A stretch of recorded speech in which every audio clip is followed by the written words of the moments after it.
Xayrli kun. Spesial film vaqti bilan ildizlarda chirish boshlandi. Gaz bilan ko'rsatganimiz bilan tashqaridan chiqarib qo'ydim. Barglari qarayapti deb. Mana. Va bu to'xtamadi. Endi mana bilan ochamiz. Ildizlarni ko'ramiz qani. Nimaga, nima sababdan?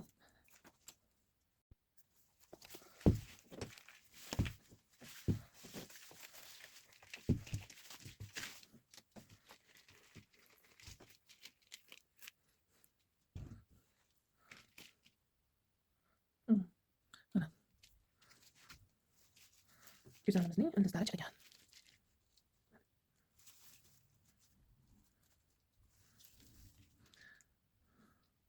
Yangi ketkachalar chiqmoqda. Mana klubinlardan. Mana. Bu yangi o'simlik. Bilan alohida ekamiz. Bolalarini hali juda ko'p ildiz chirmabdi. Mana.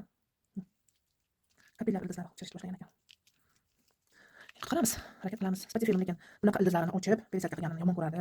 Sразу stressga tushib qoladi. Uni to'pollarni tozalaymiz. Hozir yuvamiz ildizlarni yaxshilab. Fitosparingli yoki margansovkalik suvga yarim soatga solib qo'yamiz. Avval ildizlarni yaxshilab yuvamiz.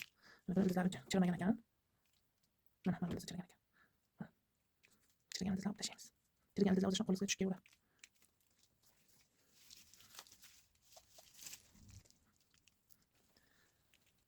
Mana spati filmimni chirigan sababi men biladi. Issiq dush qilib cho'miltirib, sovuqroq uyda qoldirgandim. Sovuq uyda tuvakka yig'ilib qolgan suvlar bo'lanib ketmagan, tuproqda saqlanib qolgan. Oqibatda spati filmimizning ildizlari chiriy boshlagan.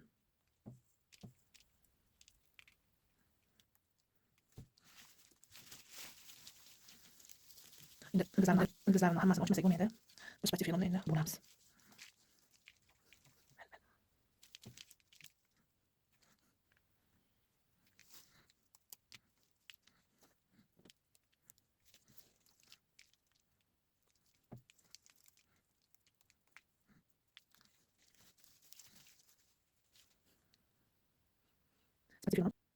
Spati filmi xuddi alopeziyalarga o'xshab klumba chiqar ekan. Mana birinchi marta ko'rishim. Mana chirishning alomatlari.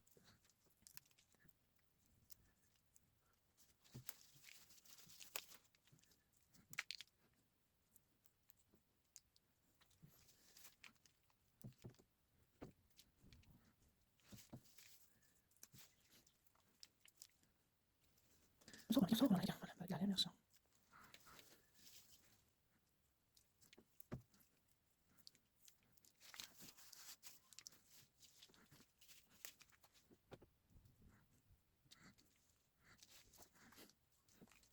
Barglari qorayganida men kesib tashlagan. Ko'ramiz. Mana shu mayda ildizlardan suv ichadi gullar. Bu ildizlar o'ziga suv yig'adi. Mana mayda ildizlardan suv ichadi. Mayda ildizlar shikastlangandan keyin shunaqa shalpayib qoladi gullar. Shu ko'sti juda ham shikastlangan ekan. Buni alohida ekib ko'raman. Mana ularni ildizlarni yuvib, tozalab keldim. Mana qolgan uchlari endi chirishni boshlagan ekan. Mana chigalarni kesamiz.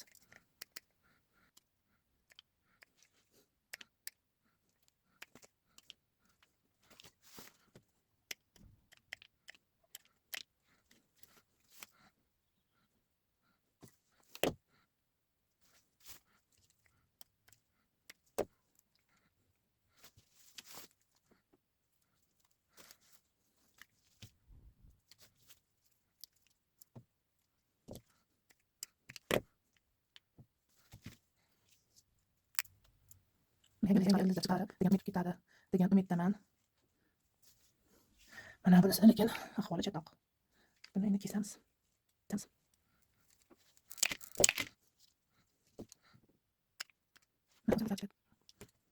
Bizning ildizlar chiqib qolgan.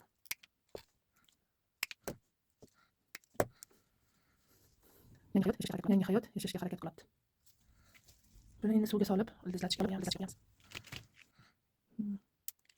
Buni havo ildizlardan ildiz chiqaradi. Harakat qilamiz. Men hozir buni gidroponika qilib ekmoqchiman. Mana keramzit, yuvdim, tozalab, shunga ekamiz.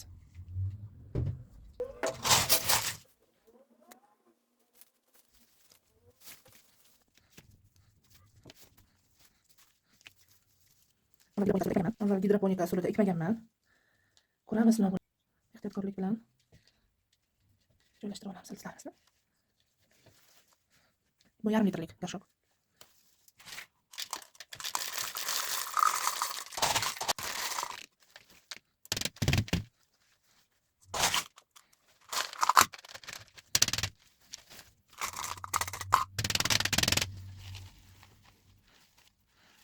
Prozrachniy gorshokka ekdim. Ildizlarni ko'rib turish uchun. Yaxshilab ekib oldik mana ildizlari. Hozir bunga suv solmayman. Keramzit chunki nam. 2-3 kundan keyin fitosparingdagi suvga solamiz. Buni endi yarim kechgacha qilamiz. Chunki hozir bu ancha stressli boshidan o'tkazdi.